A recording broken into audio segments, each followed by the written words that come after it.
Newborn babies spit up a lot. When is it something that we should worry about? I'm Dr. E. I'm a board certified pediatrician and I'm a new mom.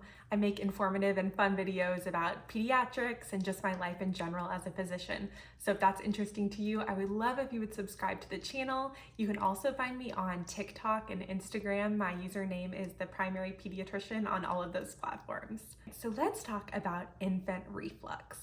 We'll talk about the why, so why babies tend to have a lot of reflux. We'll talk about when we should worry about it, when the reflux becomes worrisome, and then we'll also talk about some remedies to help improve babies spitting up.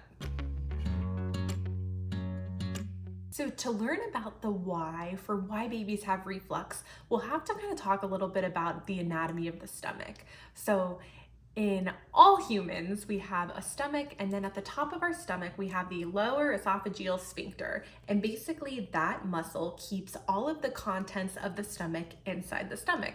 So in adults, that muscle is nice and strong and it keeps all of the contents down in the stomach. However, if you've ever held a newborn baby or you've ever seen a baby before, you'll know that babies tend to be very floppy. So all of their muscles are very, very weak. Their neck muscles, their legs, their arms, and that muscle that sits at the top of the stomach is no different. And so since that muscle is very, very weak, it tends to allow whatever contents is in the stomach to come right back up the esophagus, or that tube that takes the food from the mouth to the stomach. So with that muscle being really, really weak, it will allow anything to come back up, which I think is an important concept because a lot of times parents will ask, should we change formulas? Should we do this? Should we do that? And really, it doesn't matter what is going into the stomach. In a newborn baby, it's going to come right back up. So whether it's breast milk, soy formula, elemental formula, it doesn't matter. All babies are gonna have reflux to an extent. Now, some babies have reflux that never even comes out of the mouth, and then other babies spit up all the time after every single feed. But for the reflux, it's more of an anatomical problem, and it's not what baby's eating. Now, this reflux should typically be milk colored. So there shouldn't be anything that looks like blood or anything that looks dark green in color. And the reflux should run out of the baby's mouth. So run out of the baby's mouth, sometimes the nose as well, but this shouldn't be forceful vomiting. It shouldn't be forceful and projectile. So any repetitive forceful vomiting or any projectile vomiting should be brought up to your pediatrician or your child's doctor right away. Now that contents that's coming up to the esophagus is acidic because the stomach contains stomach acid. And so when that acidic contents is up kind of near the esophagus, it tends to be very irritable. So you'll notice babies are crying. Sometimes they'll arch and kind of show their discomfort that way. Really, there's not much a baby can do to tell you that whatever it's feeling is uncomfortable. So a lot of times this will look like crying and just general irritability, and sometimes it can be confused with hunger. The problem is when we confuse this with hunger and we give baby more milk or formula or whatever they're taking, it tends to resolve the irritability for a little while because it helps wash that stomach acid back into the stomach. However, we're filling the stomach even more, so we're getting even closer up to that muscle again. And with filling the stomach even more, we're going to kind of repeat this cycle of reflux. So you're probably thinking, well, then how do we fix it? And so we're gonna talk about remedies in a little while. First, I wanna jump into when do we worry about the reflux? So when does this reflux become a problem? The biggest thing with infant reflux is making sure baby's gaining weight. Now, the good thing is your pediatrician is going to track your baby's weight very, very closely at their well visits anyways. And so you'll probably have a really nice growth curve to be able to watch your infant's weight. We worry if the baby starts to fall off of their growth curve. So we expect them to gain weight at a really nice, even pace. And if they tend to start losing weight or they really aren't gaining weight well at all, that's when we worry about the reflux. We worry if maybe baby's not getting enough and too much is coming out.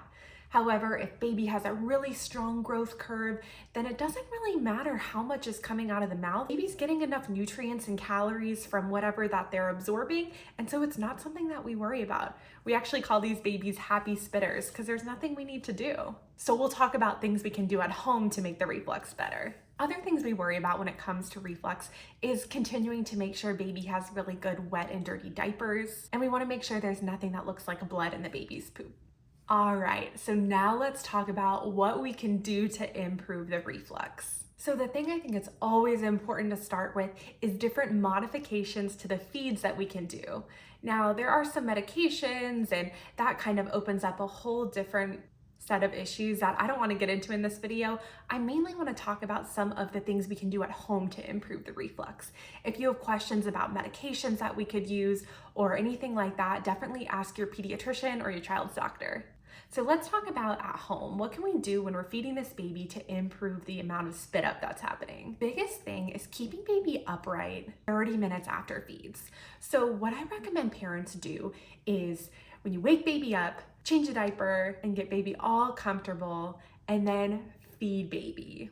After you feed baby, swaddle baby up like you're putting them down to sleep, and then hold them upright for 30 minutes. This can be challenging in the middle of the night, and I've definitely experienced that. Put on your favorite Netflix show or get a good book and keep baby upright for 30 minutes after that feed. It's gonna allow all of the stomach contents to settle, and that way when you lay baby down flat on their back, not much is coming up the esophagus causing the discomfort. So we can hold baby upright after feeds. We can also modify the amount that we're feeding. So it's important to make sure you're not overfeeding your baby if your baby's having problems with reflux. So definitely talk to your pediatrician, make sure that you're feeding your baby an appropriate amount. And then what you could try to do is break the feeds in half. So doing smaller feeds more often. And then you can also have a really nice burping session right in the middle of the feed. So say you're feeding your baby 4 ounces, you could feed 2 ounces, have a nice burping session, make sure we get a lot of good burps out, and then feed your baby the other 2 ounces.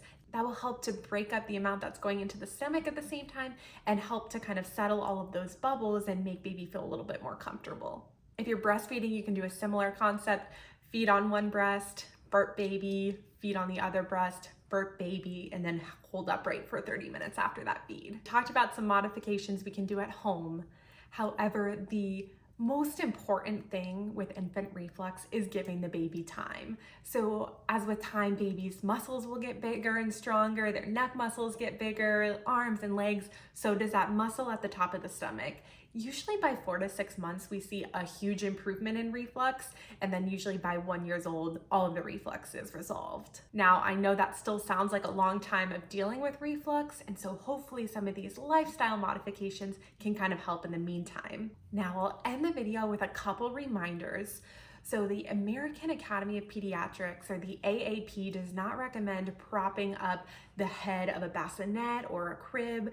This actually causes the potential for baby to slide down that inclined surface and could cause some closure of the airways while doing that. So we want to make sure baby stays nice and flat on their back. So that's what's helpful with keeping baby up for 30 minutes afterwards. We still get the benefit of kind of propping the baby up, but we're there and we're watching baby, and then we're still laying baby flat on their back on their own sleeping surface when they go to sleep.